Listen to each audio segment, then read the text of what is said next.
How can God be holy and forgive the wicked that should be condemned? That's the greatest problem in the entire Bible. That's what the entire Bible is about. If God is just, He must condemn you. Because anyone who justifies or forgives the wicked is an abomination. How can God be just and still pardon the wicked?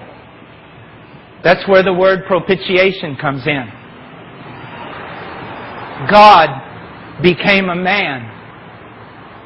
God, the God-man, walked on this earth, born of woman, born under the law, obeyed absolutely everything of the law. He was the Son. He was the only true servant of Jehovah who heard this testimony about Himself. This is my beloved Son, in whom I am well pleased. He fulfilled absolutely every requirement of the law. He was the one perfect servant of Yahweh. And then He goes to the cross. And on that cross, He carried the sins of God's people. The sin, the guilt of God's people. And then all the judgment, all the holy, righteous wrath of God that should fall upon you, upon the heads of God's people, fell upon the Christ. And Christ interposed. Christ stood in our law place, our law room. Christ took our place, and all the judgment of Almighty God, a righteous God, fell upon Him. And when He died, He paid the price. He bought us. He did what? By His death. He first of all, He satisfied all the demands of the law.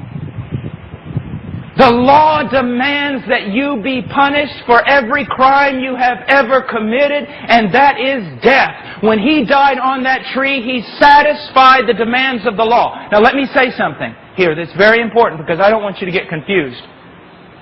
Many times people speak of Christ satisfying the demands of the law as though there were these laws over God that God had to satisfy in order to forgive.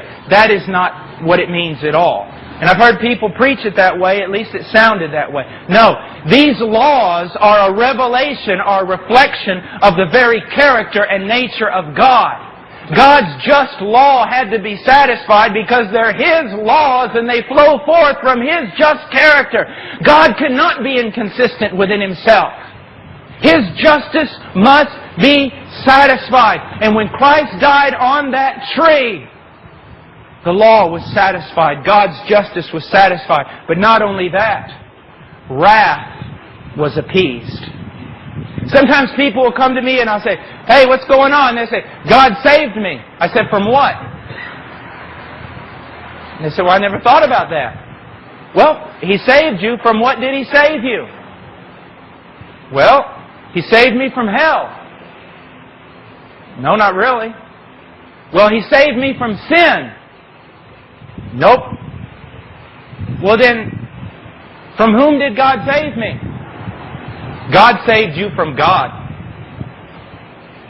It was God who was arrayed in the armor and weaponry of a soldier, coming after you. In His holiness and His justice, God coming after you to do vengeance against you, to cause you to pay for all that you have done against Him. And He is able to return His sword to the sheath now because Christ has died. Christ saved you from the wrath of Almighty God. Hell is just a revelation of that. I always tell people this. God saved you from Himself, God saved you for Himself, and God saved you by Himself. Now,